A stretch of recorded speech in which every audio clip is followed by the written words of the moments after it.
बिस्मिल्लाहिर्रहमानिर्रहीम। अस्सलाम वालेकुम नाज़रीन, आप देख रहे हैं प्रोग्राम सिटी एट 10 और मैं हूं आपकी मेज़बान अना यूसुफ। उम्मीद है आप सब लोग ठीक ठाक होंगे।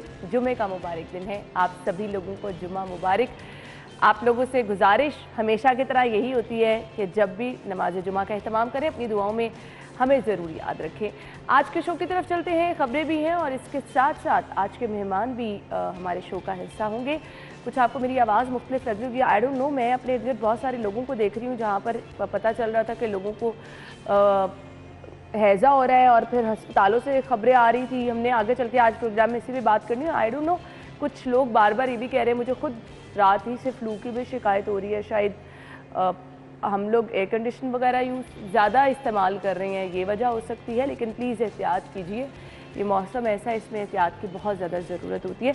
अच्छा जी, हमने ख़बरों की तरफ बढ़ना है, लेकिन इससे पहले आपको पता है जी हम शो का आगाज़ हमेशा की तरह करते हैं अच्छी बात से। तो आज की अच्छी बात,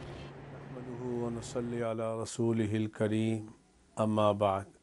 मेरे दोस्तों, बुज़ुर्गों, भाइयों और मेरी बहनों, आज का मेरा पैगाम ये है कि लोगों के अयूब पे पर्दा डालना सीख लीजिए। रसूल अकरम सल्लल्लाहु अलैहि व आलिहि वसल्लम का फरमान है, मन सतर मुस्लिमन सतरहुल्लाहु फिद दुनिया वल आखिरह। जो किसी के अयूब पे पर्दा डालता है, अल्लाह उसके अयूब पे पर्दा डालेंगे। अगर हम ये चाहते हैं कि अल्लाह हमारे अयूब पे पर्दा डाले रखे, उसका आसान तरीक़ा ये है, देखना, लोगों के अयूब पे पर्दा डालना सीख लो। आजकल हम लोगों की इज़्ज़तों के साथ खेलते हैं। खुदारा इस काम से बाज आ जाओ, किसी की इज़्ज़त के साथ ना खेलना।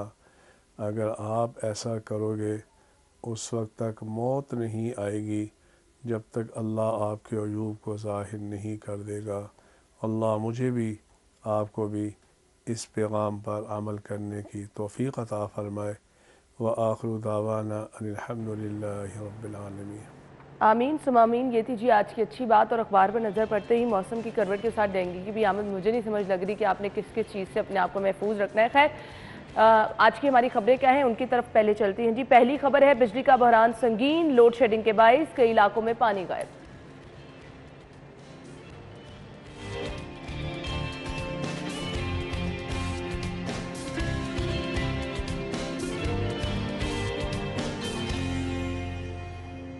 दस किलो आटे का थैला 490 रुपये में मिलेगा। वज़ीर आला पंजाब हमजा शहबाज शरीफ का आटा सस्ता करने का ऐलान।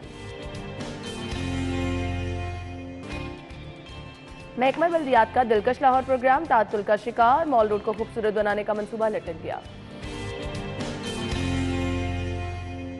सेक्रेटरी सेहत का महकमों के ज़ेर अल्तवा केसेस और इंफ्रास्ट्रक्चर का जायजा, अस्पतालों में अद्वियात और टेस्ट की मुफ्त फराहमी यकीनी बनाने के अहकाम।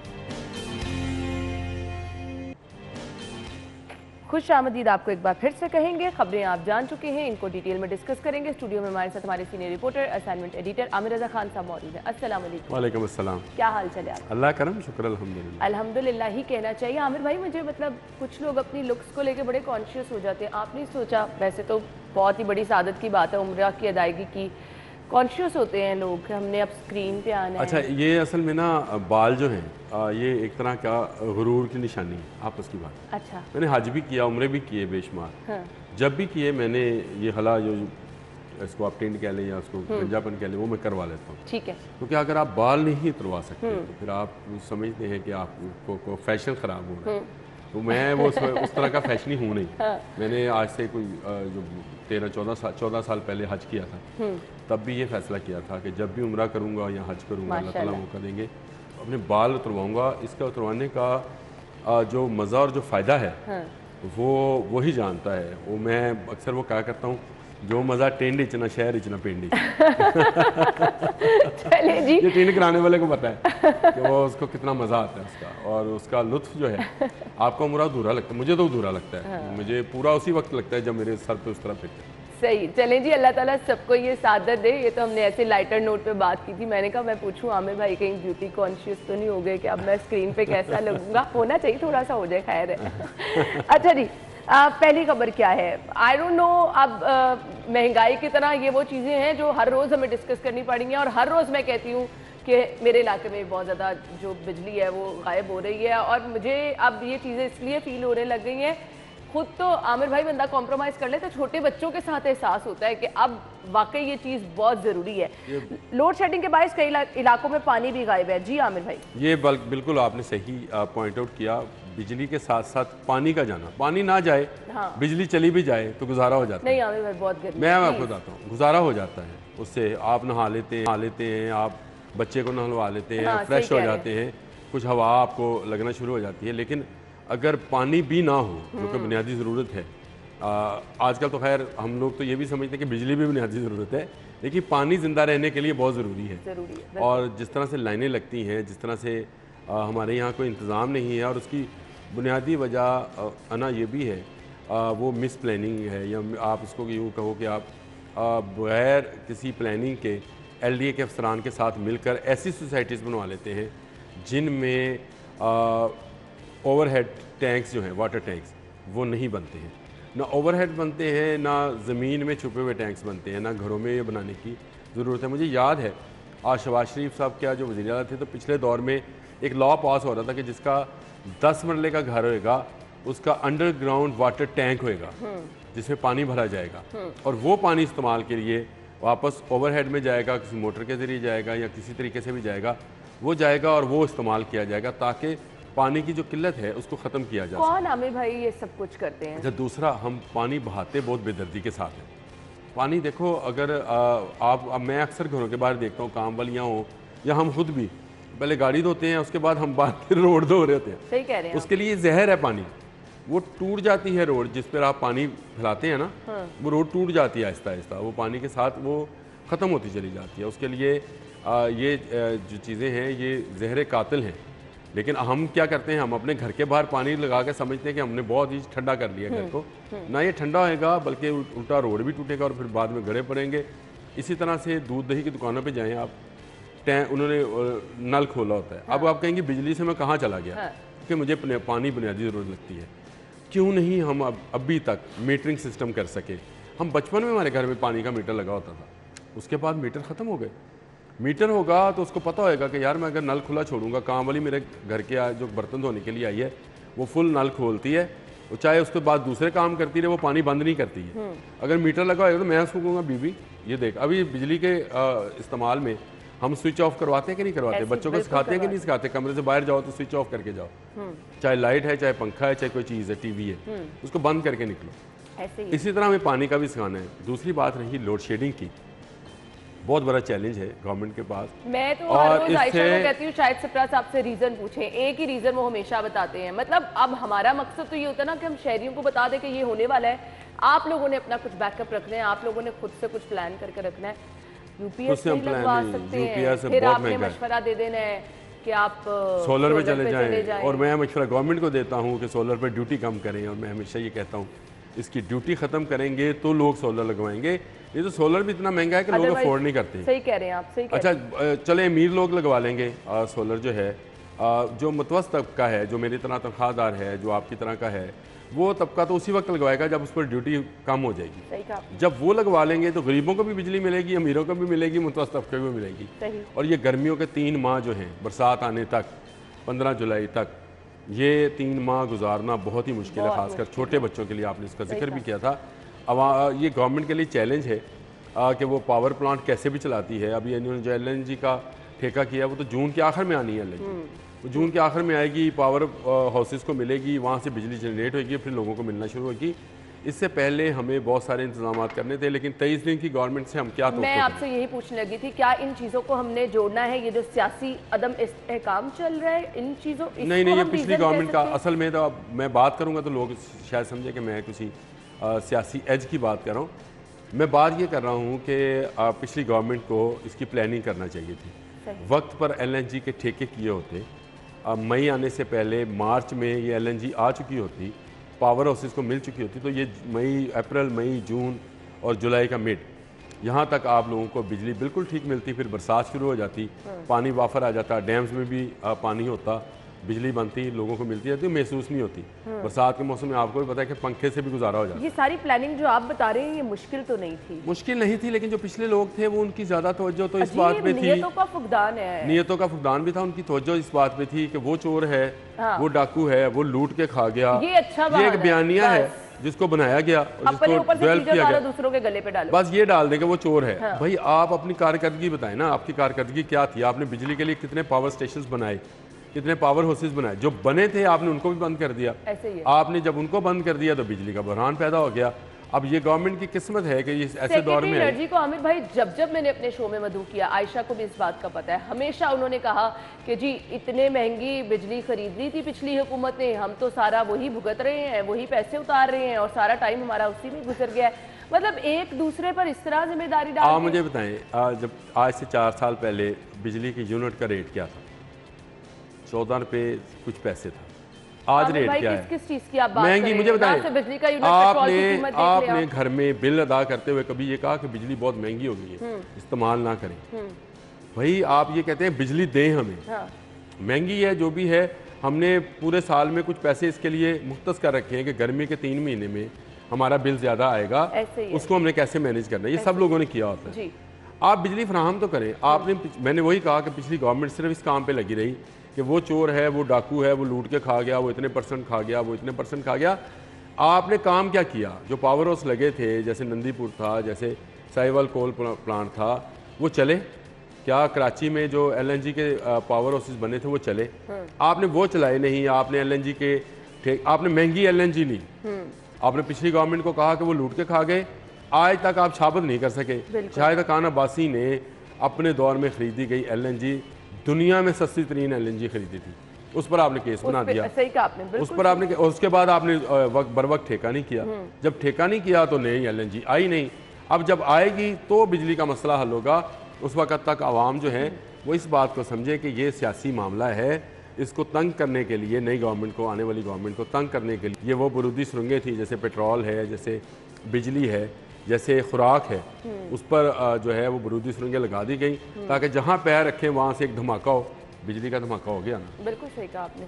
और ये हालात जी आगे तो बदलने वाले नहीं हैं। फिलहाल जैसे कि कल भी शायद सिप्रा साहब ने खासी डिटेल में बताया था कि अभी तो 2-3 महीने इसी तरह से आपको लोड शेडिंग का अज़ाब को भुगतना पड़ेगा, बिल भी महंगे देने पड़ेंगे, इसलिए आप लोगों को तैयार रहना है और इसका कोई ऑल्टरनेट जो लोग कर सकते हैं वो कर लें, अदरवाइज़ बहुत सारी मुश्किल होने वाली है। और रह गई बात डेस्को की गफलत की, तो वहाँ से तो बहुत सारे लोग कह रहे हैं कि जी ना तो कोई फ़ोन उठाता है, कोई ट्रांसफार्मर ख़राब हो जाए या कोई इस तरह की फ़नी तकनीकी ख़राबी हो जाए, कोई ठीक करने के लिए नहीं आता। तो क्या किस तरह से ठीक करें, क्योंकि वो भी सारा साल हाथ पे हाथ रख के बैठे रहते हैं, उनके पास भी सिवाय हेरा फेरी चीज़ें उधर उधर करने के कोई और उनके पास भी जवाब नहीं है। ब्रेक ले लेते हैं, ब्रेक के बाद जब वापस आएंगे तो हम अगली खबर की तरफ चलेंगे, जहां पर हम देख रहे हैं कि हर तरफ महंगाई महंगाई महंगाई की बात करता है। सस्ते आटे की बात की है SCM साहब ने। इस पर आते हैं ब्रेक के बाद।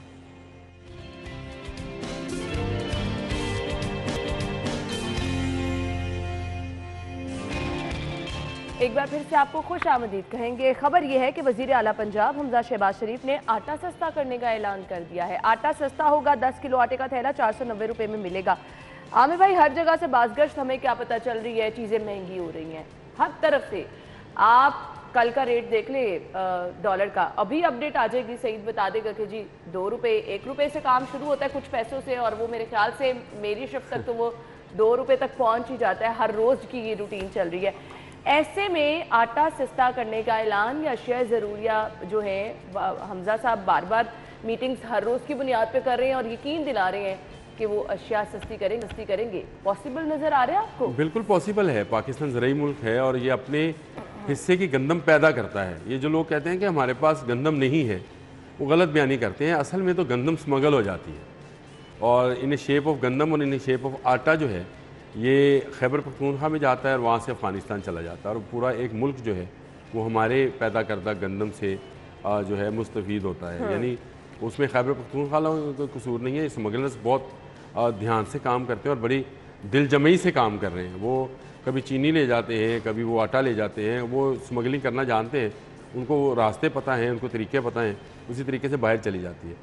इसको रोकना बहुत ज़रूरी है। आपको याद है कि बैन सूबाई गंदम की जो ट्रांसफ़र है उसको मना कर दिया गया था शहबाज शरीफ के दौर में। वो इसलिए किया गया था कि जिसके पास जितनी गंदम है वो रखे, फिर उसको वफाक के पास कुछ हिस्सा कोटा हो जिसमें जिस सूबे में कम हो वहाँ पे वो दे दे। आटा हमारे पास वाफर है। और मुझे खुशाइन बात ये इसलिए भी लगती है कि कल जब ऐलान हुआ तो उसके बाद हमारी बातचीत हुई जो फ्लोर मिल्स एसोसिएशन के लोग हैं उन्होंने भी इसको खुशाइन करार दिया। उन्होंने कहा कि ये बहुत अच्छा फ़ैसला है, इससे लोगों को एक बड़ा रिलीफ मिलेगा। ज़्यादातर लोग जो हैं वो आटा इस्तेमाल करते हैं और इसमें अगर 150 रुपये के करीब जो है वो कमी हो और गवर्नमेंट इस पर तवज्जो दे तो ये सिर्फ आटा ही नहीं, बाकी ज़रूरी अशिया जो हैं जैसे घी है, जैसे चीनी है, जैसे दालें हैं, फिर अब आपका गोश्त है, इसकी प्रोडक्ट्स पर भी इसी तरह से कमी लाई जा सकती है। लेकिन उसके लिए तवज्जो गवर्नमेंट की चाहिए। शहबाज शरीफ वाला जो है वो एक्ट चाहिए। हमजा शहबाज साहब कोशिश तो करेंगे अपने बाप को फॉलो करने की, लेकिन उनको इसके लिए बहुत मेहनत करने की ज़रूरत है। मैं आपसे यही पूछने वाली थी कि ये सिर्फ ऐलानात की हद तक महदूद नहीं रहेगा, क्योंकि मुझे मौजूदा सिनेरियो में ये थोड़ा मुश्किल लग रहा है। देखिए, अगर आपके पास क़ुव्वत इरादी हो तो आप किसी भी चीज़ को मुसख्खर करने में जो है कामयाब हो जाते हैं। और हमजा शहबाज में ये है, क़ुव्वत इरादी उनमें बिल्कुल 100% मौजूद है। टीम उनके पास मौजूद है जो उनके वालिद की तैयार करदा टीम है। मतलब ख्वाजा इमरान नज़ीर का है, ख्वाजा सलमान है, मुश्तबा शुजा रहमान है। ये कौन लोग हैं, किन्होंने तैयार किए थे? ये शहबाज शरीफ की पिक एंड चूज़ थी। ये लोग उनके पास मौजूद हैं। इनको बाहर निकालें, इनको मीटिंगों से, इनको कहीं जी आपने मीटिंग नहीं करनी है, आप जाएं, आपकी चोई शहबाज साहब आपकी सारी तवज्जो पानी के ऊपर होनी चाहिए। ख्वाजा इमरान नज़ीर साहब आपकी सारी तवज्जो तजावज़ात पे होनी चाहिए। ख्वाजा सलमान साहब आपकी सारी तवज्जो हेल्थ पे होनी चाहिए। इन लोगों को मीटिंग्स ना करने दें, इनको फील्ड में निकालें। फील्ड में निकालने से ये होगा जहाँ पानी की किल्लत होगी, हमने पहली खबर में ये लिखा हुआ है, वहाँ पर अगर चौधरी शहबाज जाएंगे तो मैं समझता हूँ जो मामला 10 घंटे में ठीक होना है वो 2 घंटे में ठीक हो जाए। सही कहा आपने। और जहाँ पे कोई मसला वफाक से मदद लेने का है तो वफाक से मदद लें। जहाँ पे आपको ज़रूरत महसूस होती है कि किसी अदारे से मदद लेने की ज़रूरत है, लोग नहीं बाज आ रहे, तो वहाँ अदारे के पास जाएं, उनसे कहें कि हमें भाई ये काम हमने करना ही करना है।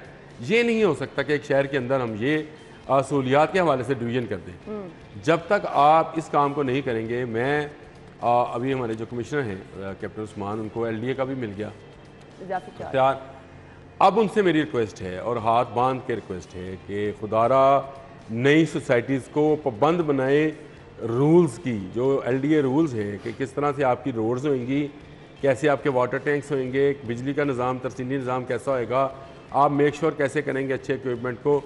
ये सब LDA का काम है। नक्शे कैसे अप्रूव होंगे, अंडरग्राउंड वाटर टैंक्स कैसे बनेंगे, ओवरहेड कैसे बनेंगे। इसमें तो हमने आमिर भाई प्रॉपर शो करना है, क्योंकि LDA से बहुत सारे लोग तंग हैं। ये कैप्टन उस्मान जो है ये कर दिखाते हैं। हाँ। इस बंदे का ये तो मुझे पता है। हाँ। कि कैप्टन उस्मान ने हर वो काम कर दिखाया जिसका उसको टास्क दिया गया। अभी ये LDA का टास्क दिया गया है, मुझे ये गैर कानूनी सोसाइटीज़ को ख़त्म करके दिखाएं। अभी ये कंफर्मेशन भी जैसे दुर्रे नायाब ने कल हमारे साथ शेयर किया था, अभी उनका नाम तजवीज़ किया गया, देखे, लेकिन उम्मीद ये की जा सकती है कि अगर वो आए तो अजाफी चार्ज उनको मिल जाएगा। वो LDA में बहुत ही गंद है।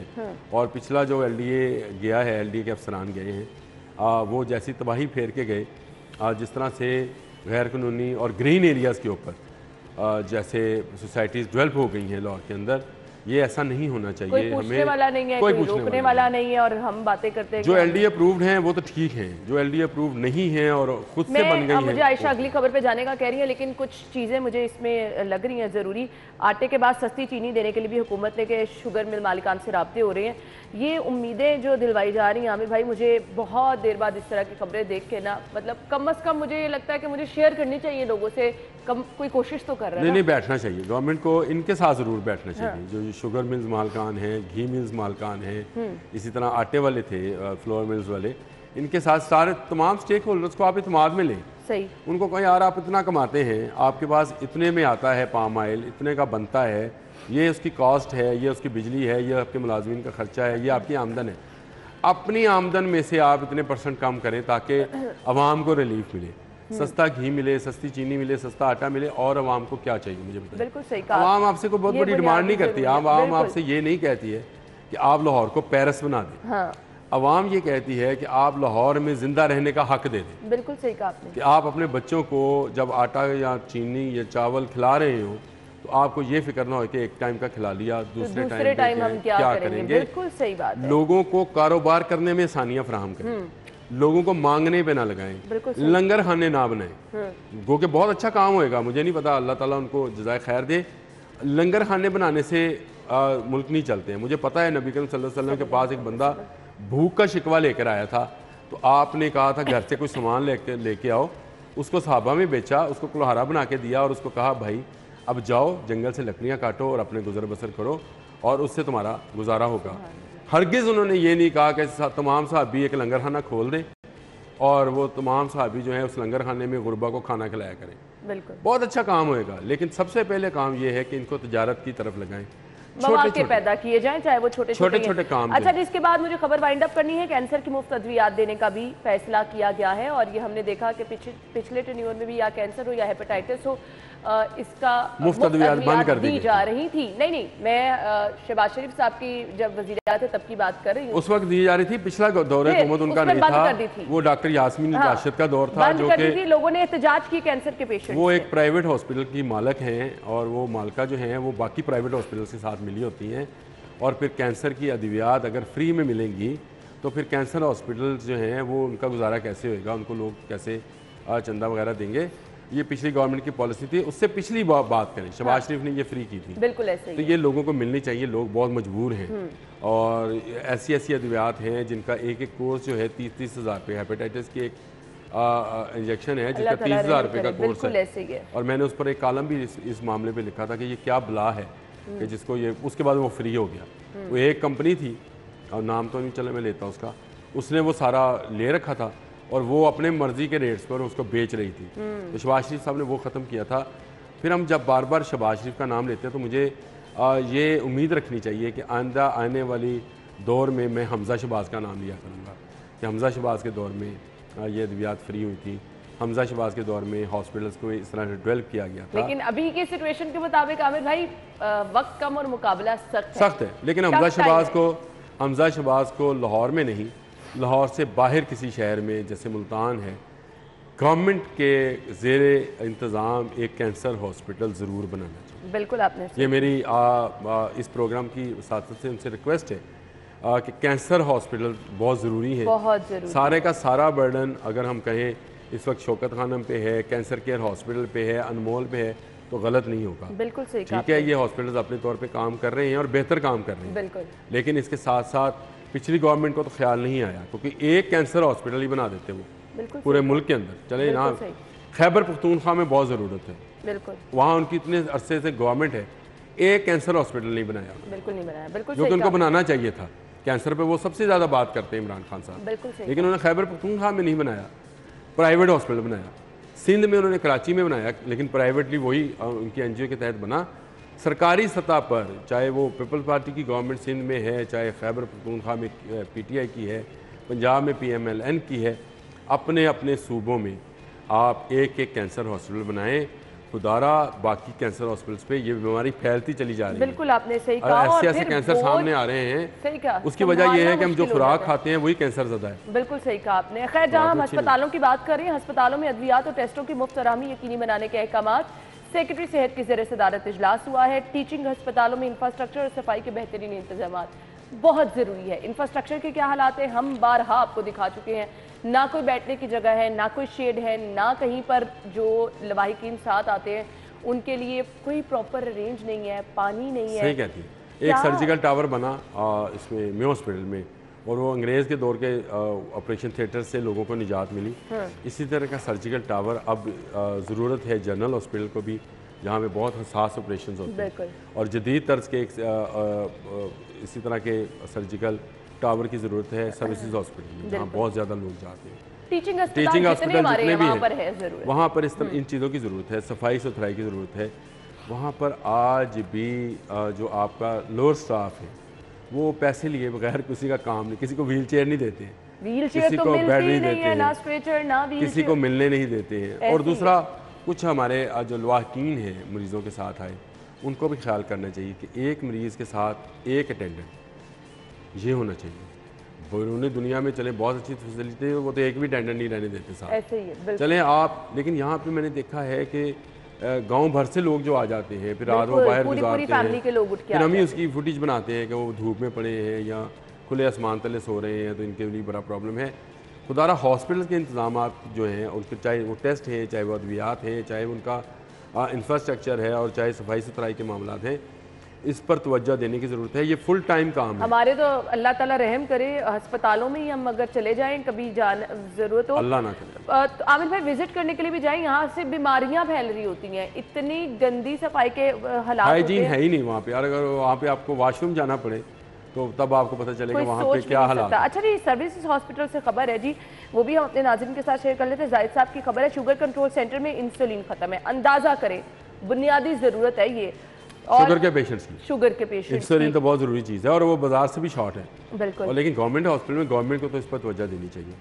देखें, अभी हमें बार बार शिकवा पिछली गवर्नमेंट पे डालने के बजाय हमजा साहब, आपको अल्लाह ताला ने मौका फराहम किया है, गो कि आपको सियासी तौर पर फंसाया गया है और आप उसमें फंस गए और उसमें बहुत सारे मामला हैं कि गवर्नर की तब्दीली क्या है, सदर आपके साथ ताउन कर रहे हैं, नहीं कर रहे, पंजाब चलाना मुश्किल हो रहा है। लेकिन आपको अब जिसे कहते हैं कि आपको स्ट्रॉन्ग फुट्स के साथ आगे बढ़ना है और आपको इस आंधी का मुकाबला करना है।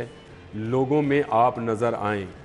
हमें इजलास तो बुज़दार साहब भी करते नज़र आते हैं, हमें इजलास बाकी, लेकिन जैसे आपके वालिद साहब की रवायत है, उसी रवायत को ज़िंदा रखें, लोगों में जाएं। आए, मैं आपको बताता हूं कि कॉलेज रोड पे पिछले 3 माह से पाइप पड़े हैं, रोड उखाड़ दी गई है, लेकिन कोई काम नहीं हो रहा। आए, मैं आपको बताता हूं कि सब्ज़ाजार में और मरज़ार में और इसके मुल्का इलाकों में खारक नाले के करीब उखाड़ दिए गए, पाइप फट गया, ज़मीन बैठ गई, रक्षा उसके अंदर चला गया, पाइप लाकर फेंक दिए, रास्ते बंद कर दिए, लेकिन पिछले 2 माह से उस पर काम नहीं हो रहा। इसी तरह का ये तो 2-1 मिसालें मैंने आपको बताई।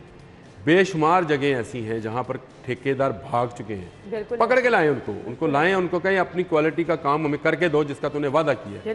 भाग वो इसलिए गए ताकि, क्योंकि उनको पता है कि अब वो जिनको पैसे उन्होंने दिए थे ठेका लेने के लिए, अब वो रहे नहीं। अब आप लोग हैं, आप लोग क्वालिटी का काम लेंगे, इसलिए वो काम छोड़ के भाग गए। लेकिन लोगों की जो हालतें ज़ाहिर हैं, जिस तरह से तजावज़ात हैं, जिस तरह से गंदे नालों में, भाई आप जिस किसी चीज को छेड़ने मसाइल ही मसाइल है, ये अस्पतालों में एमएस नहीं है, किसने देखने। कल मैं आपके प्रोग्राम में बैठा था, मेरे जहन में थी ये बात करनी, लेकिन कल हमें वक्त नहीं मिला। हमजा साहब आए और उसके बाद आकर जब काम शुरू किया तो मैंने देखा कि शहर में सफाई ऑपरेशन तेजी के साथ शुरू हो गया। ऐसे ही है, बिल्कुल। अच्छा, मैं क्योंकि वो गुजर के, जहाँ से मैं गुजर के आता हूँ आंखें खुली रखता हूँ। हाँ। मैं गुजरता था तो वो खारक नाले से पूरा ये इकबाल टाउन वाला, इसकी सफाई का काम शुरू हो गया था। हाँ। और इर्द गिर्द से वो जो उसके होल्स बनाए हैं ताकि बारिश का पानी उसके अंदर चला जाए, उसको खाली करना शुरू किया था। लेकिन हुआ क्या, जब देखा उन्होंने कि पॉलिटिकल स्टेबिलिटी नहीं है, हाँ। जहाँ हमजा साहब के ख़िलाफ़ जो हैं फैसले आ रहे हैं, उन्होंने वो काम वहीं पे बंद कर दिया। हाँ। आज ना वहाँ पर मट्टी के ढेर पड़े और वो उन्हीं होल्स के बाहर पड़े हैं जहाँ से उनको निकाला गया। बिल्कुल सही। और आहिस्ता आहिस्ता जैसे ही कोई बारिश होगी, ये मट्टी फिर फंस जाएगी और उसके बाद आप गंद मच आपकी ड्रेन बंद हो जाएंगे और आपको पता चलेगा कि कोई बंदा नहीं है जो वासा के काम इस वक्त करवा रहा है, कोई LWMC से काम लेने वाला नहीं है, कोई PHA से काम लेने वाला नहीं है। बेपनाह जगह मौजूद हैं, दरख्त लगे हैं, लेकिन उनको पानी देने वाला कोई नहीं है। आप सब बात काम छोड़ दें। हमजा साहब, आप ना एक दफ़ा ऑरेंज लाइन में रोड के साथ साथ गाड़ी चलाएं, वो जो इसके साथ साथ ड्रेन नाला बनाया ना, उस पर पक्का फर्श बन चुका है, उस पर आप चाहे 10 आदमी खड़े कर दें, वो उसके अंदर नहीं जाएंगे, क्योंकि वो उसके अंदर जो गाद बढ़ती वो इतनी सॉलिड हो चुकी है कि शायद रोड उतनी मजबूत ना हो। बिल्कुल। और उसके नीचे जो ब्रिजेस और पुल बने हैं वो सिर्फ नशियों के रहने की जगह बन गए हैं। यानी आप मुझे ये बताएं कि जब बारिश होगी तो वो पानी कहाँ जाएगा? सही, वो पानी खड़ा होएगा। हाँ। और फिर गवर्नमेंट बदनाम होगी, अभी उसकी सफाई तक नहीं शुरू करेगी। मुझे सिर्फ ये बता दें कि हम इतनी सारी तजावीज़ दे रहे हैं, तो CM साहब ने करना क्या क्या है? देखिए, अस्पतालों में MS नहीं है, अस्पतालों में अद्वियात नहीं है। मेरा काम निशानदेही करना है, मेरा काम, आपका काम ये है, मीडिया का काम ये है कि वो बताए कहाँ पे खराबी है। अगर ये नहीं सुनेंगे तो हमजा बुज़दार कहलाएंगे, हमजा बुज़दार कहलाएंगे, हमजा शहबाज नहीं कहलाएंगे। मैं आपको सच्ची बात बता रहा हूँ।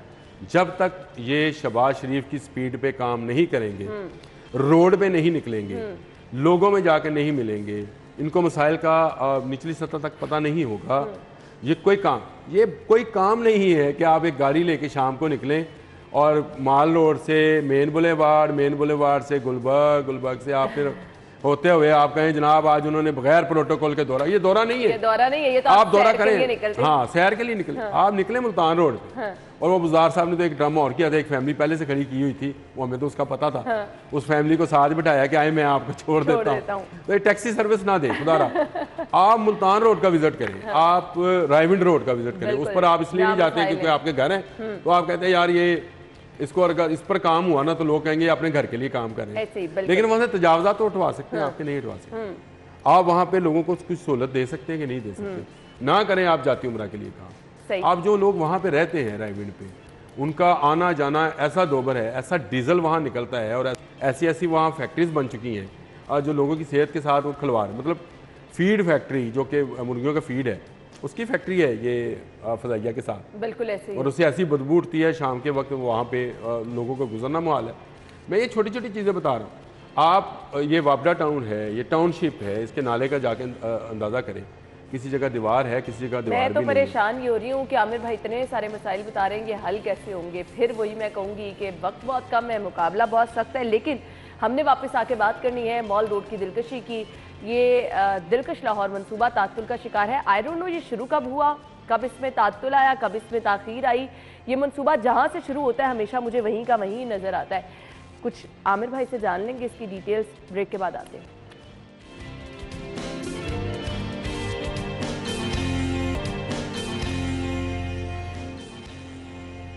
खुश आमदीद आपको एक बार फिर से कहेंगे, और साथ ही साथ दिलकश लाहौर प्रोग्राम की हम बात करने वाले हैं। ये तात्तुल का शिकार है, कब शुरू हुआ था आमिर भाई? ये शहबाज शरीफ के दौर में शुरू हुआ था और हर दौर में मैंने सुना है, माजरत के साथ हर दौर में सुना है, और इस दिलकश को मैंने हमेशा मॉल रोड के इर्द गिर्द घूमता हुआ सुना है कि बिल्डिंग्स को सही करना है। बहुत पुरानी बिल्डिंग्स जो हैं और जो अच्छी नज़र दिखने वाली बिल्डिंग्स हैं, जैसे शादीन बिल्डिंग है या बाकी बिल्डिंग गंगाराम बिल्डिंग है, ये बिल्डिंग्स हैं भी माल रोड पे, इसके अलावा नहीं है। तो चले इसको अगर दिलकश बना लिया जाए तो इसमें कोई इतराज़ नहीं है, लेकिन असल मसला ये है कि ये मामला वॉल सिटी अथॉरिटी और कॉर्पोरेशन के दरमियान में फंस गया। अब ये किस ऊँट जो है किस करवट बैठेगा और लाहौर को ये इस माल रोड को ये मुझे इस कितना दिलकश बनाया जाएगा, में करना क्या चाहते हैं, मुझे सिर्फ ये बता दें। ये करना चाहते हैं, ये जो बिल्डिंग्स हैं इन बिल्डिंग्स को रेनोवेट करना चाह रहे हैं पुरानी तर्ज के ऊपर, और जो आपकी दुकानों के बोर्ड है क्योंकि सारी कमर्शियल होगी माल रोड, वो उसको एक सीक्वेंस में लाना चाहते हैं। दुनिया भर में ऐसा है, मतलब इंडिया में कनाट पैलेस है यहाँ पे दिल्ली में, तो कनाट पैलेस में उन्होंने तमाम जो साइन बोर्ड्स हैं वो एक तर्ज के हैं, एक साइज़ के हैं, तो बड़ा अच्छा भला लगता है क्योंकि उससे बिल्डिंग वाजिया होती है। ये नहीं है कि उन्होंने हाल रोड पर वो एक किसी खतून का बहुत बड़ा साइन बोर्ड लगा दिया, एक अच्छी खासी बिल्डिंग के बाहर एक जूतों वाला ने अपना बोर्ड लगा दिया, उस तरह से नहीं है। तो दिलकश लाहौर से मुराद ये है कि चले पहले माल रोड पे कर लें, काम को कर लें, इसके फाइल को फंसने ना दें किसी जगह पे भी। ये पिछले से भी पिछली दौर का मंसूबा है जिसमें बहुत सारे लोग शामिल थे। बजट एक आध मीटिंग मैंने भी अटेंड की थी उसके अंदर। अच्छा। और अपनी तजावीज़ उस वक्त भी मैं दे के आया था, अब भी मैं देता हूँ कि काम का आगाज़ करें।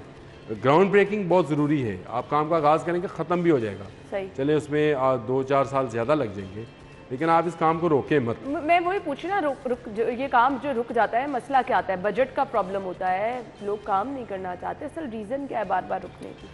लोग असल में डरते बहुत हैं। पिछले दौरे हुकूमत जो गया है उसमें नैब ने जिस तरह से लोगों को वो हरासा किया था, जब पॉलिटिकल गवर्नमेंट ने जिस तरह से हरासा किया और हर एक पे कहा कि जी हम केस बना देंगे, तो तमाम वो डरे बैठे हैं। उनका डर और खौफ ख़त्म करने की ज़रूरत है।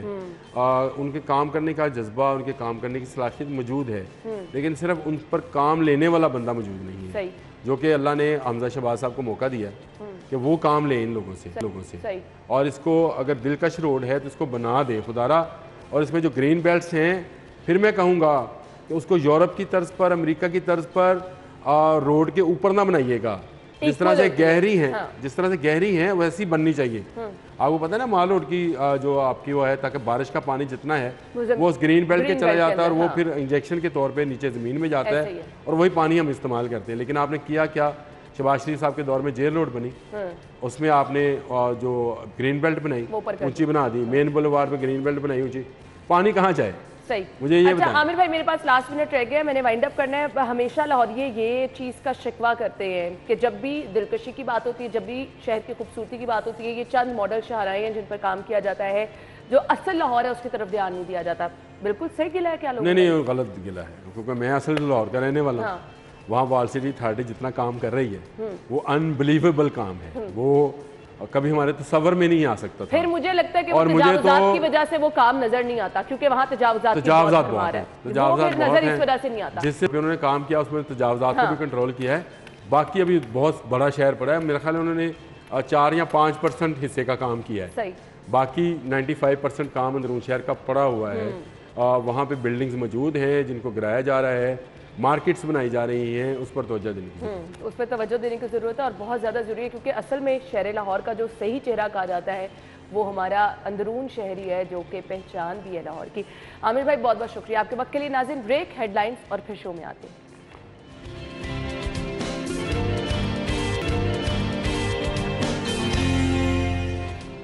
स्टूडियो में आपको एक बार फिर से खुश आमदीद कहेंगे। नाज़रीन प्रोग्राम के हिस्से में जी हम बात करने वाले हैं जो हमें रूटीन की खबरें मौसूल हो रही हैं शहर के अस्पतालों से कि हैज़ा गैस्ट्रो के पेशेंट बढ़ते चले जा रहे हैं। जैसे जैसे गर्मी की शिद्दत की बातें हम कर रहे हैं, वैसे डायरिया के पेशेंट अस्पतालों में बढ़ते चले जा रहे हैं। रीज़न इसकी क्या है?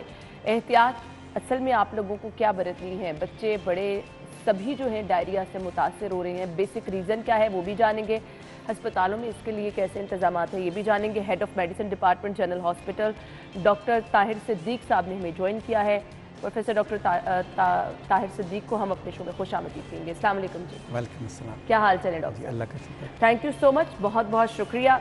जनरल हॉस्पिटल से आपका ताल्लुक़ है और हम दीगर अस्पतालों से भी यही खबरें सुन रहे हैं कि डायरिया के पेशेंट बहुत ज़्यादा आ रहे हैं। आप क्या रीज़न समझते हैं?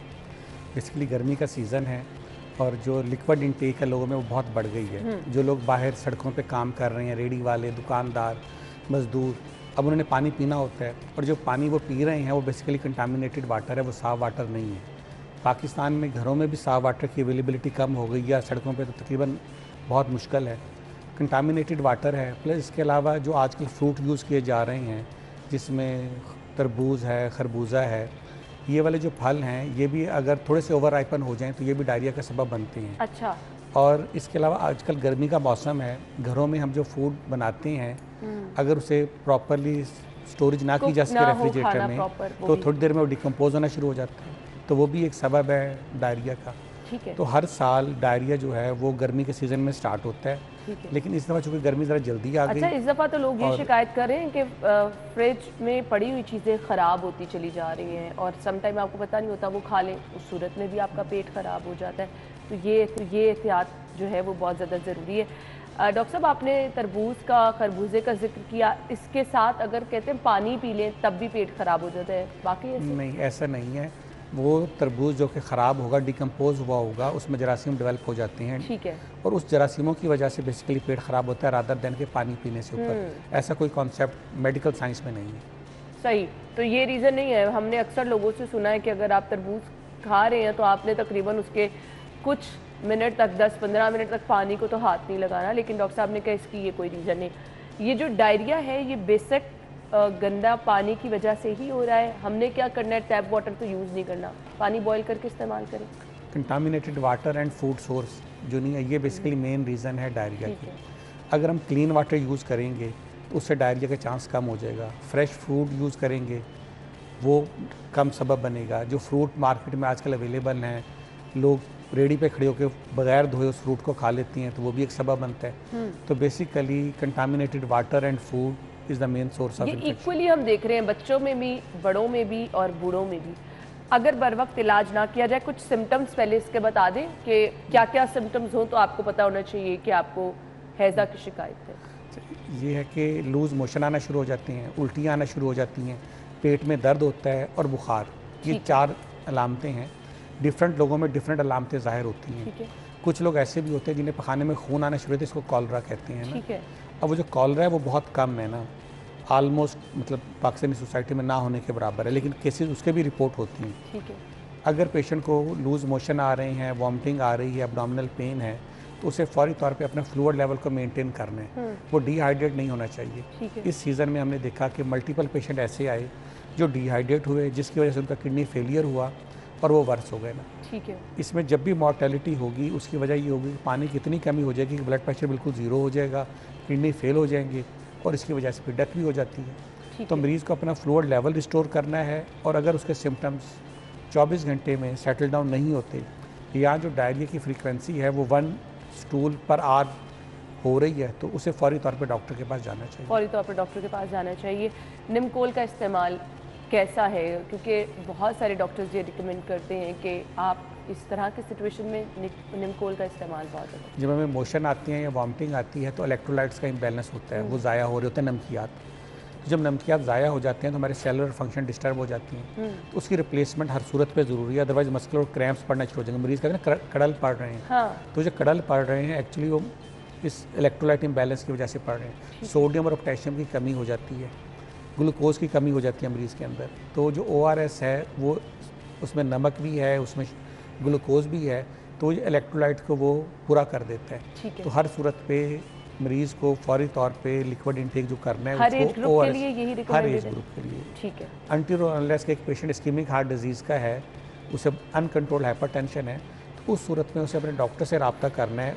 वो फ्लूइड इंटेक तो करेगा, लेकिन साल्ट इंटेक वो डॉक्टर के मशवरे से करेगा, क्योंकि उसका हमारे ब्लड यहाँ प्रेशर बहुत सारे ऊपर चला पेशेंट हम देखते हैं डायबिटीज़ के भी हैं, तो उनके लिए भी यही रिकमेंडेड है क्या? जो डायबिटिक पेशेंट्स होते हैं उन्हें शुगर से अवॉइड करना होता है। ठीक है। तो उस सूरत में हमने कहते हैं कि आप होममेड जो नहीं है इलेक्ट्रोलाइट सोल्यूशन बनाए जिसमें ग्लूकोज की मिकदार कम कर दें। ठीक है। तो वो जो होममेड होगा वो इस्तेमाल हो सकता है, या कुछ ऐसी प्रिपरेशन है जो कि बाहर से आ रही, पाकिस्तान में मैन्युफैक्चर नहीं हो रही, वो विद लो ग्लूकोज भी है ना, तो वो इस्तेमाल की जा सकती है। अच्छा जी, मुझे ये डॉक्टर साहब गाइड कर दीजिएगा, बहुत सारे लोगों को अगर घरों में ये प्रॉब्लम हो रही है, तो आपने जो इनिशियल फर्स्ट एड जिसे कहा जाता है, इस सूरत में आप घर में क्या अपनी केयर कर सकते हैं? होम रेमेडी को लोग ज़्यादा प्रेफर करते हैं, सुनी सुनाई अद्वियात की तरफ ज़्यादा जाते हैं, तो बजाय अद्वियात के इस्तेमाल के इन सिम्टम्स की सूरत में घर में आपने फर्स्ट एड सबसे पहले क्या करना है? घर में नमकोल मिला पानी ही इस्तेमाल करना है, जितने पखाने हैं उसके हिसाब से यूज़ करना है। हर स्टूल के साथ 1 गिलास डेफिशिएंसी होती जाती है, 250 ml की डेफिशिएंसी हो जाती है। ठीक है। तो ईच जो स्टूल पास करेंगे उसके साथ एक जो गिलास है 250 ml वाला, वो नमकोल वाला पानी मरीज़ ने हर सूरत में घर में यूज़ करना है। ठीक है। अगर डायरिया मुसलसल चलता जाता है और वो पेशेंट फील करता है कि उसे बहुत प्यास लगना शुरू हो गई है, ज़ुबान खुश्क होना शुरू हो गई है, नकाहत हो गई है बहुत ज़्यादा, वो कंसंट्रेट नहीं कर पा रहा, तो ये अलामतें होती हैं कि जो उसके जिस्म के अंदर पानी है उसकी बहुत कमी हो गई है। उस सूरत में उसे डॉक्टर के पास जाना पड़ेगा और IV ड्रिप्स लेनी पड़ेंगी फ्लूइड की। सही। अच्छा जी, इसमें कोई खाने पीने की एहतियात भी आपको करनी है? अगर ये सिचुएशन चल रही है तो रोटी, चावल, इन चीज़ों का कोई परहेज़ है? एक्चुअली 2 चीज़ें चल रही हैं, एक है जो मिथ्स चल रही है सोसाइटी में और एक जो मेडिकल बैकग्राउंड में है। ठीक। जो मेडिकल बैकग्राउंड है वो तो ये कहता है कि आपने फूड लेनी है, और कौन सी फूड लेनी है? वो फूड जो कि आप इजीली डाइजेस्ट कर सकें। डबल रोटी है, खिचड़ी है, दलिया है, इजीली डाइजेस्टेबल फूड्स आप ले सकते हैं। ठीक है। दूसरी में सोसाइटी की चल रही है जो कहती है जी रोटी बिल्कुल नहीं खानी, आपने सिर्फ चावल खाने हैं। तो एक्चुअली वो सिर्फ चावल वाली कहानी भी नहीं है। कुछ लोगों को इवन जो है इस चावल की एलर्जी होती है, फिर भी उनको एडवाइस कर दिया जाता है जी आप चावल इस्तेमाल कर लें। तो हल्की फुल्की ग़िज़ा हर सूरत पे खानी है ताकि आपका एनर्जी लेवल मेंटेन रहे। सही। तो वो फूड बिल्कुल बंद नहीं करनी, क्योंकि अगर मुसलसल आपको वॉमिटिंग हो रही है या फिर आपको मुसलसल जो है वो स्टूल पास हो रहा है, तो इसमें हल्की फुल्की ग़िज़ा तो बहुत ज़्यादा ज़रूरी हो जाती है। अदरवाइज़ पेशेंट इस तरह से कभी हमें यहाँ गिरा नज़र आता है, कभी यहाँ, तो इसमें हल्की फुल्की ग़िज़ा ज़रूर इस्तेमाल कीजिए। खैर, हमने कुछ डेंगू के हवाले से बात करनी, क्योंकि आज हमारे अखबार में सबसे ऊपर खबर ये लगी है कि मौसम में तब्दीली के साथ डेंगू का भी पेशेंट्स जो हैं वो रिपोर्ट हो रहे हैं, तो इसकी एहतियात किस तरह से करनी है? ब्रेक के बाद आते हैं, हमारे साथ रहिए।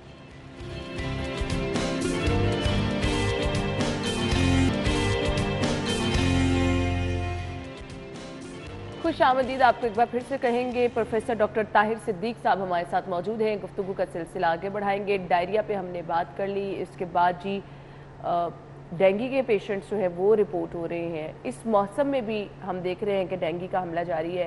क्या एहतियात डॉक्टर साहब आप बताएंगे और किस तरह से डेंगू से महफूज रह सकते हैं? सर, पहली चीज़ तो यह कि हमें जो इस सीज़न में डेंगू रिपोर्ट हो उसके बारे में पैनिक नहीं होना चाहिए जी। हम इन केसेस को कहते हैं स्पोरेडिक केसेस, जो कभी कभार होती हैं। ठीक है। जब से डेंगू आया है उस टाइम से ये स्पोरेडिक केसेस हमेशा से मौजूद होती हैं। ठीक है। 104 ममालिक में डेंगू है दुनिया के, और 104 ममालिक में पूरा साल ओकेजनल केसेस रिपोर्ट होते रहते हैं। जब अनयूजुअली इंक्रीज़ होगा तो उसको हम कहेंगे एपिडेमिक है। अब जो आजकल केसेस रिपोर्ट हो रहे हैं वो बेसिकली जिन जगहों पे मच्छर अभी भी है, आल्दो गर्मी की वजह से मच्छर की तादाद 99% कम हो जाती हाँ, है, बिल्कुल।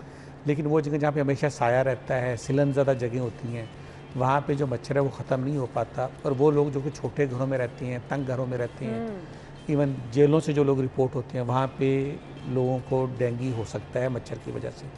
तो इसमें यही है कि जहाँ पे लोग महसूस करते हैं कि उनके इर्द गिर्द उनके घर में मच्छर है तो उसको एरेडिकेट करें, वहाँ पे मॉस्किटो स्प्रे करें, फ्रेश वाटर को कहीं खड़ा ना होने दें, तो ये जो डेंगू है इसका स्प्रेड नहीं हो पाएगा। अच्छा जी, अब बुखार नॉर्मली भी लोगों को इस सीज़न में हो रहा है, हम देख रहे हैं, तो कैसे पता चलेगा कि ये जो बुखार है ये डेंगू बुखार है? तो इस सूरत में आपको फौरी जो डेंगू फीवर होता है वो हाई ग्रेड फीवर होता है, यूजुअली 103-104 का बुखार होता है। ठीक है। इससे करेक्टरिस्टिक फीचर होता है कि बहुत ज़्यादा दर्द होती है और मरीज़ को अपनी आँखों के पीछे भी दर्द होता हुआ महसूस होता है, रिट्रोऑर्बिटल पेन्स होती हैं। अगर जिस्म में बहुत ज़्यादा दर्द हो, हाई ग्रेड फीवर हो, इसके साथ जिस्म के ऊपर छोटे छोटे सुरख निशान अपीयर हो जाएं, अच्छा। तो ये डेंगू की अलामत है। जो डेंगू में 40 to 50% केसेस में अब्डोमिनल सिम्टम इवन डायरिया के साथ प्रेजेंट कर सकते हैं। अच्छा। और 20 to 30% में अब देखना चीज़ें मिक्स हो रही हैं, आपको नहीं पता चल रहा ये डायरिया है या फिर डेंगू है। जो डायरिया होगा, डायरिया में यूजुअली अडल्ट्स में लेस लाइकली होता है फीवर हो, अनटिल अनलेस के फूड पॉइजनिंग नहीं है या डिसेंट्री नहीं है। सही। उसके अलावा नॉर्मल रूटीन वाला जो डायरिया है उसमें फीवर नहीं होता, सवाए छोटे बच्चों में हो सकता है, बड़ों में नहीं होता। ठीक है। तो जो डायरिया है उसमें प्रीडोमिनेंट डायरिया के फीचर होता है और फीवर भी 100, 101, 102 मैक्सिमम होता है, जबकि डेंगू का फीवर तो 103, 104 होता है। ठीक है। डायरिया में आंखों के पीछे दर्द नहीं होती, सारे जिस्म में दर्दें नहीं होती, डेंगू में होती हैं। ठीक है। तो ये डिफरेंशिएटिंग पॉइंट होते हैं कि ये जो है वो डायरिया की वजह से मेन प्रेजेंटेशन है या डेंगू की वजह से। ठीक है। डेंगू की सूरत में क्या फौरी तौर पर डॉक्टर से रजू ज़रूरी है? जो डेंगू है ये दो तरह का, एक डेंगू क्लासिक फीवर और डेंगू हेमरेजिक फीवर है। बेशतर केसेस में तो मरीज़ एसिम्प्टोमेटिक रहता है और हल्का फुल्का उससे फटीग हुई और ठीक हो गया। जो कुछ केसेस हैं जो कि डेंगू क्लासिक फीवर होते हैं जिनमें हाई ग्रेड फीवर होता है, अगर फीवर 24 से 48 आवर्स नहीं उतरता तो फिर डॉक्टर के पास जाना चाहिए। जो डॉक्टर है वो देखेगा कि ये किस कैटेगरी में फॉल कर रहा है, इसके प्लेटलेट काउंट कितना है, इसका वाइट सेल्स काउंट कितना है। अगर प्लेटलेट काउंट बहुत ज़्यादा कम हो जाए तो फिर तो पेशेंट को हॉस्पिटलाइज करना पड़ता है और उसके प्लेटलेट को मॉनिटर करना पड़ता है। और अगर डेंगू हेमरेजिक फीवर है जिसमें पेशेंट को ब्रूजेस बन जाते हैं या पेशाब में या गम से खून आना शुरू हो जाता है, उस सूरत में भी मरीज़ का हॉस्पिटलाइज होना ज़रूरी है और वो भी मॉनिटरिंग भी होती है। डॉक्टर साहब, कौन लोग हैं, मतलब किस एज ग्रुप के लिए ज़्यादा खतरे का बाइस डेंगू बन सकता है?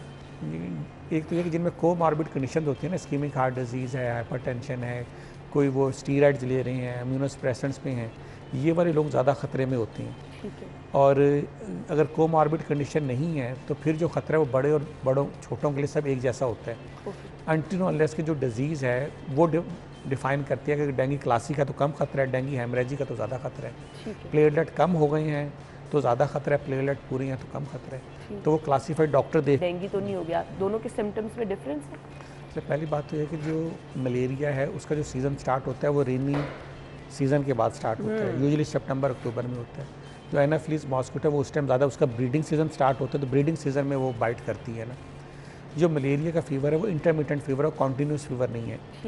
एक दिन होगा, एक दिन नहीं होगा, हाई ग्रेड होगा और साथ कपकपी हो जाएगी, राइगर्स एंड चिल्स उसको कहते हैं। तो जो डेंगू का फीवर है तो कॉन्टीन्यूस फीवर है, तो इसमें फ़र्क पता चल जाता है कि मलेरिया का बुखार है या डेंगू का बुखार है। ठीक है, ठीक है जी। अब ये डिफरेंस डॉक्टर साहब ने बता दिया और इस चीज़ का आप लोगों ने ख्याल भी रखना है। बच्चे जो स्कूल्स जा रहे हैं, हम देख रहे हैं गर्मी की शिद्दत की वजह से बहुत सारे बच्चे जो हैं वो निढाल रहते हैं। कुछ रिकमेंड करना चाहेंगे, क्योंकि अभी तो छुट्टियां होने में टाइम है। तो अभी ये नीचे मैं देख रही थी चल रहा है कि जी स्कूल के टाइम में भी लाइट बिल्कुल नहीं आ रही है, तो पानी का इस्तेमाल ही कि आपको एक गर्मी की शिद्दत से बचा। बच्चों में ना जो बेहोश हो जाते हैं actually heat stroke, sun stroke वाले एलिमेंट होते हैं। तो जो क्लासरूम्स हैं वो वेंटिलेटेड होने चाहिए, दोनों साइडों पे खिड़कियाँ होनी चाहिए और एग्जॉस्ट लगा होना चाहिए जो कि एयर को क्रॉस से पूछते हैं। क्योंकि एसी तो लगा हुआ था क्लासरूम में लेकिन वो प्रॉपर फंक्शन नहीं कर रहा था, फिर बिजली चली जाती है बार बार तो मज़ीद बंद हो जाता है। तो बच्चों ने फ्लूइड लेवल भी मेंटेन करना है, लेकिन उससे भी ज़्यादा अहम चीज़ है कि जो क्लासरूम है वो वेंटिलेटेड होना चाहिए। वेंटिलेटेड होना चाहिए। अच्छा जी, इसके साथ साथ कुछ रिकमेंड करना चाहेंगे कि बच्चों के लिए सुबह का नाश्ता कितना मैटर करता है? अगर बच्चे खाना खा के सुबह नाश्ता करके जा रहे हैं तो वो इम्यूनिटी किस तरह से, क्योंकि बहुत ज़्यादा एक आम रुझान है, हर कोई ये कहता है कि बच्चे सुबह नाश्ता करके नहीं जाते, तो अहमियत इसकी क्या है? तो सबसे पहली बात तो यह है कि हम जो इंडो पाक के लोग हैं ना, हमने अपनी लाइफ को बाकी दुनिया से अलहदा कर लिया है और हमने नेचर से भी अलहदा कर लिया। अल्लाह ताला ने हमारा जिस्म 2 दफ़ा खाने के लिए बनाया है और उसकी निशानी ये है कि जिस्म के अंदर एक चीज़ कार्टिसोल है जो कि सुबह 4 बजे पीक हासिल करता है और 8 बजे डाउन हो जाता है और उसके बाद शाम को 4 से 6 के दरमियान वो पीक आता है। कार्टिसोल प्राइमिंग हार्मोन है जो बाकी हार्मोन्स को काम पे लगाते हैं। ठीक है। सुबह के टाइम बहुत अच्छा नाश्ता करना चाहिए। गोरे जब हम बाहर जाते हैं तो उनका जो ब्रेकफास्ट है वो ठीक ठाक हैवी किस्म का ब्रेकफास्ट होता है और उसमें टेट ही नहीं कर पाते। तो ये ट्रेंड ना बच्चों में होना चाहिए कि वो नाश्ते के बगैर जाए, ना अडल्ट्स में होना चाहिए। नाश्ता उन्हें अच्छा करना चाहिए और बॉडी इस टाइम उसको डाइजेस्ट डाउन करेगी। सही। तो इसलिए नाश्ता ज़रूरी है। इसके साथ साथ डॉक्टर साहब मैसेज आप देखने वालों को क्या देना चाहेंगे, वो भी मैसेज दे दीजिए। जो सबसे अहम मैसेज है कि डायरिया जो है वो मोर देन एपिडेमिक हुआ हुआ है लाहौर में, तो क्लीन वाटर यूज़ कीजिए, अपनी फूड को प्रॉपरली स्टोर कीजिए या उसे फ्रेश बना के खाएँ। डिकम्पोज्ड फूड इस्तेमाल, अगर आप किसी रेडी से किसी दुकान से कोई फल इस्तेमाल करते हैं तो पहले मेक श्योर करें कि वहाँ पे कोई मक्खी मच्छर नहीं है, शीशे के कैबिन के अंदर वो बंद है और साफ़ सुथरा है। अगर ये करेंगे तो आप डायरिया से बचेंगे और डायरिया से बचेंगे तो आपके कॉम्प्लिकेशन में जाने का चांस कम है। और अगर डायरिया हो गया तो फौरी तौर पे डॉक्टर के पास जाएं, घर ना बैठे रहें, क्योंकि अराउंड 10% लोग जो है वो किडनी इन्वॉल्वमेंट के साथ आ रहे हैं। सही। तो ये चीज़ जी आपके लिए बर वक्त डॉक्टर के पास जाना बहुत ज़्यादा ज़रूरी है। और 2 चीज़ें जिस पे डॉक्टर साहब ने जोर दिया है, एक तो साफ़ सुथरा खाना, साफ़ सुथरा पानी आपको डायरिया से बचा सकता है।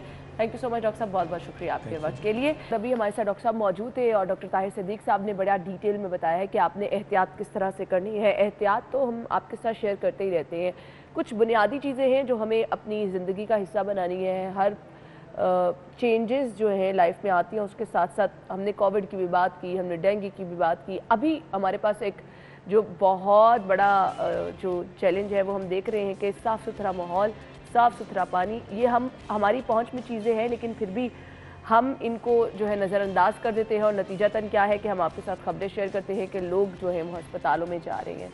हीट वेव हमारे पास एक कुदरती चीज़ है, गर्मी आगे बढ़ेगी, आपने एहतियात करनी है, इसके अलावा हल इसका कोई नहीं है।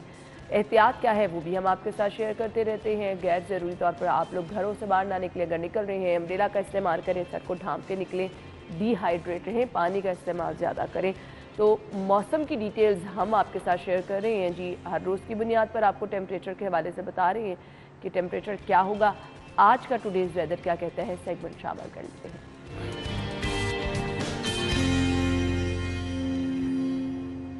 कलीम हमारे साथ मौजूद हैं जो कि हमें आज के मौसम के बारे में अपडेट करेंगे। कलीम, बाहर मौसम कैसा है और टेम्परेचर मैक्सिमम कैसा रहेगा, दिन भर मौसम कैसा होगा आज का? गर्मी की शदीद लहर बरकरार है और लो चलने का जो सिलसिला है वो भी जारी है, जिसकी वजह से शहरी बेहाल हो चुके हैं। अगर मौजूदा दर्जा हरारत की बात करें तो इस वक्त शहर लाहौर का मौजूदा दर्जा हरारत 36 डिग्री सेंटीग्रेड रिकॉर्ड किया गया है, जबकि दोपहर के औकात में ये मज़ीद दर्जा हरारत बढ़ेगा और ये बढ़कर 43 से 45 डिग्री सेंटीग्रेड तक जाएगा। जबकि हवा में नमी के तनासुब की बात करें तो इस वक्त हवा में नमी का तनासुब 29% है और 8 किलोमीटर फी घंटे की रफ्तार से हवा चल रही है, जबकि शहर का मजमूई तौर पर जो एयर क्वालिटी इंडेक्स है वो 142 रिकॉर्ड किया गया है। महकमे मौसमियात के मुताबिक आइंदा 24 घंटे और रवा हफ्ते में बारिश के कोई इम्कानात ज़ाहिर नहीं हो रहे और इसी वजह से जो शहर का दर्जा हरारत है वो इसी तरह मज़ीद बढ़ेगा और ये बढ़कर जो है दर्जा हरारत 46 से 47 डिग्री तक जाएगा और इसी वजह से जो गर्म शदीद लो है उसमें भी इजाफा देखने को आएगा। और इसी हवाले से जो माहिरीन हैं उन्होंने शहरियों के लिए हदायत जारी कर रखी हैं कि वो बिला ज़रूरत घर से बाहर ना निकलें, अगर निकलना बहुत ज़्यादा ज़रूरी हो तो गीले कपड़े से सर को ढांप के निकलें और ठंडे मशरूबात का इस्तेमाल करें। इसके साथ साथ माहिरीन ने यह भी शहरियों को जो है वो इल्तिजा की है कि मशरूबात इस कदर ना इस्तेमाल किया जाए जिसकी वजह से पेट की मुतअद्दिद बीमारियों में जो है वो मुब्तला हो जाए। और इसके अलावा माहिरीन ने यह भी कहा है कि जो शहरी हैं वो बेहतर है कि घरों के अंदर रहें और जो छाँव है उसमें जो है वो पना लें अगर बाहर रोड पर जाना बहुत ज़्यादा ज़रूरी हो और रुकना बहुत ज़्यादा ज़रूरी हो। और महकमे मौसमियात के मुताबिक रवां हफ्ते में जो मौसम है वो इसी तरह खुश्क और गर्म रहेगा। जी ठीक ठीक है जी कलीम, बहुत शुक्रिया। मौसम की सूरत हाल आपने हमें बता दी है जी, क्या टेम्परेचर रहेगा ये भी कलीम ने बता दिया। अभी इस वक्त शहर में गर्मी है जी, एहतियात कीजिए। ब्रेक के बाद आते हैं।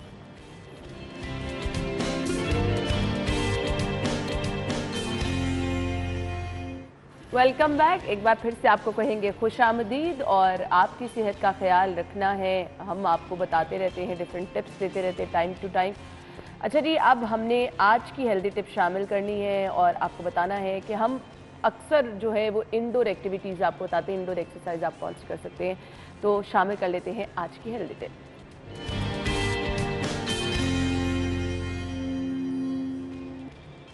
रहमान की तरफ चलेंगे जी। रहमान, आज की टिप शेयर कीजिए।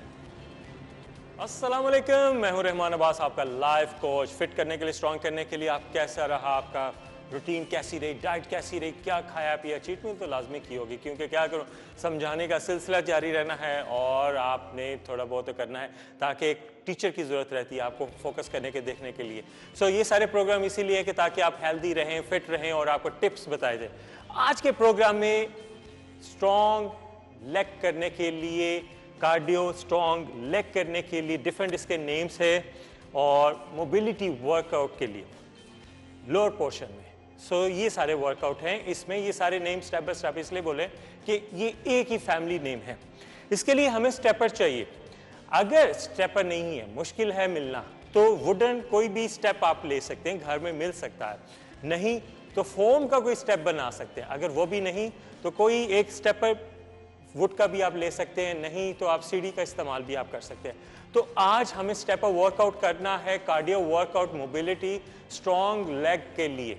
तो इसके लिए हमें स्टेपर चाहिए। स्टेपर मेरे पास है, तो चलें आज वर्कआउट करते हैं। फर्स्ट 30 सेकंड के लिए स्टेप अप करें रिदम के साथ, ताकि लेग थोड़ी सी वार्म हो जाए। वंस अ वीक ये वर्कआउट आपने लाजमी करना है। Monday, Tuesday, Wednesday, Thursday, Friday, इसको आपने डिवाइड कर लेना है। जितने प्रोग्राम्स हैं इसको आपने डिफरेंट टाइम्स में डाउनलोड करें, लोगों को बताएं, शेयर करें, नॉलेज दें, क्योंकि एक टिप से लाइफ चेंज हो सकती है। तो क्यों ना हम चेंज का सिलसिला आज से शुरू करें।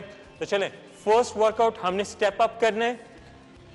1, okay, 2, easy, 3, knee up, step up, knee up, 4, 5, step by step करने, स्विच भी कर सकते हैं, कोई कंपल्सरी नहीं है। 6, परफेक्ट एक्सरसाइज है। आजकल तो इसकी स्टेपर मशीन भी आई हुई है, लेकिन वो ज़ाहिर बात है जिम्स में होती है, लेकिन घर में होम वर्कआउट करने के लिए स्टेपर ऑनलाइन भी इजी मिल जाता है, किसी स्पोर्ट्स शॉप से भी मिल जाता है। लेकिन अगर नहीं तो वुडन का कोई भी आप स्टेप बना सकते हैं। ओके, 15 ईच साइड आपने करने, सिंपल। 1 साइड आप कंप्लीट कर लें इसी तरह रिदम के साथ। 15 ईच साइड। ओके, फिर आपने स्विच करना है। Good, knee up, step back. Okay, 15 each side आपने करना है। 3 सेट्स आपने करने हैं, 15 to 1 मिनट मैक्सिमम। आप अगर आपको लगे कि स्टेमिना बहुत वीक हो चुका है, हार्ट बीट अप हो चुकी है, तो 1 मिनट की ब्रेक। अगर स्टेमिना अच्छा है तो जस्ट 15 to 30 सेकंड की ब्रेक आपने लो। नेक्स्ट एक्सरसाइज, ओके, अब लंजेस करने हैं इसके ऊपर। 1 फुट फॉरवर्ड इसके ऊपर आएगा, 1 leg back, now down, 1, 2, balance के लिए स्ट्रेट कर सकते हैं, बैलेंस के लिए नी सपोर्ट भी कर सकते हैं, स्ट्रेट आर्म भी कर सकते हैं, अप टू यू। तीनों इफेक्टिव हैं। ओके, बिगिनर के लिए leg support, 10 each side. Switch करने, ये लेग स्ट्रेंथनिंग वर्कआउट है, leg mobility.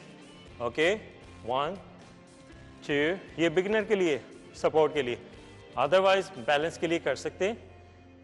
5, 6, 3 sets step up lunges workout. ये आपने करना है, 2 एक्सरसाइजेज मैं बता दी। नाउ स्पीड से स्टेप अप करना है, शॉर्ट स्टेप करना है। 3rd एक्सरसाइज है लाइक दिस, 1, 2, हाफ स्टेप, 3, 4। अपने पास फोन पे टाइमर ऑन कर लें, सामने रख लें ताकि आपको पता चले। 5, 6, 7, 8, 9, 10। ये 3 एक्सरसाइजेज आपने करनी है जिस तरह रिदम के साथ मैं बताई, इसी सीक्वेंस से आपने करना है। इफेक्टिव है, एक दफ़ा आपको लगेगा कि कोई स्ट्रॉन्ग वर्कआउट कर रहे हैं, लेकिन इसको स्ट्रॉन्ग करना बहुत ज़रूरी है। सब कुछ आप स्किप कर दें लेकिन इसको स्किप नहीं करना, ये कंपल्सरी है। जैसे सांस लेना ज़रूरी है, इसको स्ट्रॉन्ग करना ज़रूरी है। सारी बॉडी इसके ऊपर है। इसको हम वीक कर देंगे, चलेंगे कैसे, हम आगे काम कैसे करेंगे और अपना ही वज़न कैसे उठाएंगे। एक एज ऐसी आती है कि अपना ही वज़न ज़्यादा लगना शुरू हो जाता है। उसकी वजह यह है कि आपका लोअर पोर्शन वीक होता है। तो इसको स्ट्रॉन्ग करने के लिए, फिट रहने के लिए ज़रूरी है। 3rd एक्सरसाइज में बताइए, शॉर्ट स्टेप आपने लेने स्पीड से, इसी तरह आपकी हार्ट बीट आपको होनी शुरू हो जाएगी, लेकिन उसमें आप ब्रेक ज़्यादा ले सकते हैं। ओके, 30 स्टेप्स आपने लेने हैं, मीन 60 बनेंगे, 30 ईच साइड। ओके, 3 एक्सरसाइजेज मैंने बताई हैं, डिफरेंट टाइम से आपने सेट करना है, 30 सेकेंड टू मैक्सिमम 1 मिनट। ये ब्रेक 3 सेट्स डिफरेंट है। अब इस पे काफ रेस करना है। स्टेपर अगर आपका बड़ा है तो शॉर्ट स्टेप ले सकते हैं, नहीं में हील आउटसाइड है। ओके, हाथ बैक पे भी कर सकते हैं, इसको हम दीवार के साथ रख के वॉल सपोर्ट भी ले सकते हैं, सामने चेयर रख के भी कर सकते हैं। हील अप करना है, इसमें लेवल प्रेशर अप हो जाएगा। 1 2 3 4। बिगिनर के लिए चेयर सपोर्ट या वॉल सपोर्ट, इसको हटा के हम वॉल सपोर्ट के साथ कर लेंगे ताकि बैलेंस रहे प्रॉपर्ली। ऑब्वियसली मैं करता हूँ रूटीन में तो इसलिए, लेकिन हम वॉल सपोर्ट भी ले सकते हैं, आगे चेयर भी रख सकते हैं। ये काफ रेज मशीन का अल्टरनेट है। 1 2 3 4 5 6 7 8 9 10। परफेक्ट 4 एक्सरसाइजेज मैंने आपको बताई हैं। अब इसमें प्रॉपरली आपने क्या करना है, 1 एक्सरसाइज आपने स्ट्रेचिंग करनी है, देन पैकअप होगा। अब इसमें स्ट्रेचिंग करने के लिए आपको प्रॉपरली, इसको योगा मूव कहते हैं, ताकि लेग वर्कआउट हमने कर लिया, इसका स्ट्रेच होना बहुत ज़रूरी है, वरना क्रैम्प्स पड़ेंगे। तो इसलिए सिंपली 1 स्टेप अप, उसी तरह लंजेस की तरह, और होल्ड करना है 10 सेकेंड के लिए। नी पे सपोर्ट हाथ रख लें, नहीं तो हाथ स्ट्रेट कर सकते हैं। 10 सेकेंड, जितने भी मसल हैं वो स्ट्रेच हो जाएं और रिदम में आ जाएं, क्रैम्प्स ना पड़ें, स्टिफ ना हो। ओके, स्विच करना है 10 सेकेंड के लिए। 9 8 7 6 5 4 3 2 1। परफेक्ट, इफेक्टिव स्ट्रॉन्ग लेग के लिए, स्ट्रॉन्ग करने के लिए परफेक्ट एक्सरसाइज है। इसको आपने करना है और रिदम के साथ करना है, वंस अ वीक मस्ट करना है, इसको आप इग्नोर नहीं कर सकते। आप जितने भी मेरे प्लान्स देख लें, मैं लेग वर्कआउट को इग्नोर नहीं करता हूँ। तो इसका स्ट्रॉन्ग होना बहुत ज़रूरी है, क्योंकि हार्मोनल सर्कुलेशन के लिए लेग वर्कआउट करना ज़रूरी है, लोअर पोर्शन को ख़त्म करने के लिए लेग वर्कआउट करना बहुत ज़रूरी है। तो इसको हम इग्नोर नहीं कर सकते। मुझे फीडबैक दीजिएगा इस वर्कआउट का, और अगर कोई टिप्स वगैरह या डाइट के बारे में पूछना है तो वो भी आप मुझसे पूछ सकते हैं। तो इंशाल्लाह नए प्रोग्राम के साथ दोबारा हाज़िर होंगे, टफ वर्कआउट के साथ, और आपको थोड़ा सा झिड़कने और पूछने के लिए भी, क्योंकि आपने क्या किया, कैसा दिन गुजरा और डाइट में क्या किया, तो ये पूछना मेरा फ़र्ज़ है, मैं पूछता रहूँगा। इजाज़त दें, इंशाल्लाह नए प्रोग्राम के साथ दोबारा हाजिर होंगे। खुश रहें, फिट रहें। जी, thank you so much. Rahman ने आज की हमारे साथ टिप शेयर की है, और रहमान टिप के साथ साथ गाइड भी करते रहते हैं कि आपको लाइफस्टाइल कैसा रखना है, जो कि बहुत अच्छी चीज़ है, क्योंकि अगर आप डाइट कर रही हैं, आप एक्सरसाइज कर रही हैं, तो ये बहुत चीज़ें मैटर करती हैं। एक भी चीज़ आप स्किप कर दें तो कहीं ना कहीं ख़राबी हो जाती है। ब्रेक ले लेते हैं, ब्रेक के बाद आएंगे।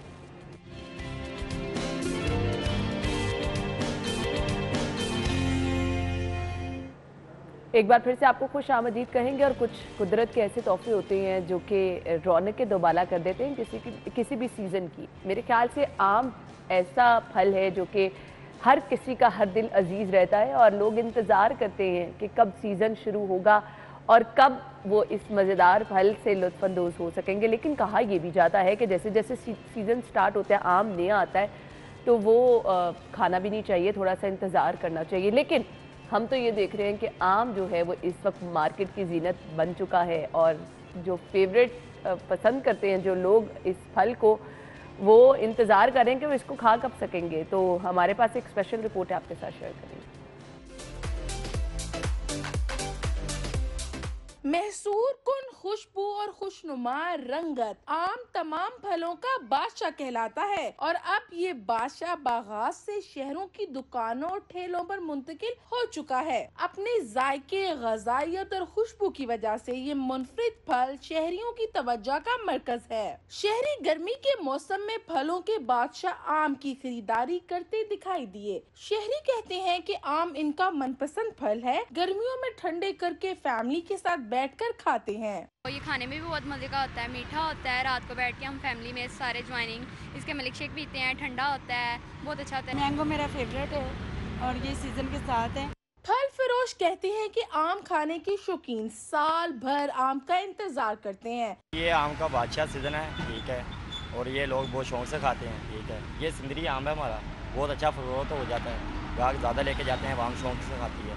फलों का बादशाह है और खरीदने के लिए आए हैं हम लोग, और बच्चे भी बड़े शौक से खाते हैं, घर वाले भी बहुत शौक से खाते हैं, हम भी खाते हैं। गर्मियों की सौगात माना जाने वाला फलों का बादशाह शहर में जगह जगह ठेलों और दुकानों पर फरोख्त के लिए मौजूद है। आम फलों का बादशाह है और बादशाह सलामत फल की हर दुकान पर मौजूद है। आम की दिल लचा देने वाली खुशबू आम के शायकीन को अपनी तरफ खींच रही है, जिसकी वजह से शहरियों की बड़ी तादाद हाथों हाथ बादशाह सलामत को खरीदते नजर आ रही है। कैमरा नाजर के हमरा फरीहा बतौर से रिपोर्ट। जी, तो ये रिपोर्ट आपने देखी फरीहा की। आप आम से ज़रूर लुत्फ़अंदोज़ हो, लेकिन थोड़ा सा इंतज़ार कर लें, क्योंकि कहा जाता है कि एकदम से जब सीज़न स्टार्ट होता है तो आज के भाव तो चलते हैं, जानते हैं आज के भाव फ़ाहद क़य्यूम से। बिल्कुल, आपको बताएं कि महंगाई का सिलसिला जो है वो थमने को नहीं आ रहा। सब्जियों की कीमतों में उतार चढ़ाव का सिलसिला जो है वो जारी है। आपको बताएं कि सरकारी निर्खनामे के मुताबिक ओपन मार्केट में जो सब्जियों की कीमतें हैं उनमें 20 से 30 रुपये का फ़र्क और कुछ सब्जियों में 10 से 15 रुपये का फ़र्क, जबकि मुख्तलिफ कीमतों का फ़र्क सब्जियों की कीमतों में आ रहा है। आपको आज सब्जियों के रेट्स बताएँ तो बात की जाए अरबी की, तो अरबी आज 200 रुपये फ़ी किलो में फ़रोख्त की जा रही है। इसी तरह से जो शलजम है, शलजम का आज रेट 80 रुपये फ़ी किलो है, जबकि शिमला मिर्च की बात की जाए तो शिमला मिर्च का सरकारी निर्खनामे के मुताबिक जो रेट है वो 100 रुपये फ़ी किलो है, जबकि ओपन मार्केट में वो 120 रुपये फ़ी किलो में फ़रोख्त हो रही है। इसके अलावा आपको बताएं कि भिंडी जो है, भिंडी की कीमत ओपन मार्केट में जो है वो 80 रुपये है, जबकि सरकारी निर्खनामे के मुताबिक वो 70 रुपये फ़ी किलो में फ़रोख्त करना है। इसके अलावा घिया जो है वो 70 रुपये और बैंगन 50 रुपये। इसी तरह से आलू की जो कीमत है वो 25 रुपये से अब 30 रुपये फ़ी किलो कर दी गई है। प्याज की बात की जाए तो प्याज अभी तक कम नहीं हो सका, प्याज की कीमत 70 रुपये फ़ी किलो में ही फ़रोख्त किया जा रहा है, जबकि जो टमाटर है, टमाटर 65 से 70 रुपये के दरमियान फ़रोख्त किया जा रहा है। अदरक की बात की जाए तो अदरक का जो सरकारी निर्खनामे के मुताबिक रेट है वो 175 रुपये, मगर ओपन मार्केट में उसको 200 से 220 रुपये के दरमियान फ़रोख्त किया जा रहा है। इसी तरह से लहसुन की बात की जाए तो थैंक यू फ़ाहद, आपका बहुत शुक्रिया। नाज़रीन, इसी के साथ ही प्रोग्राम का वक्त पहुंचा अपने इख्तिताम को। अपना ख्याल रखिएगा, कल मुलाकात होगी नए गेस्ट के साथ, नए टॉपिक के साथ। इजाज़त दीजिए, अल्लाह हाफ़िज़।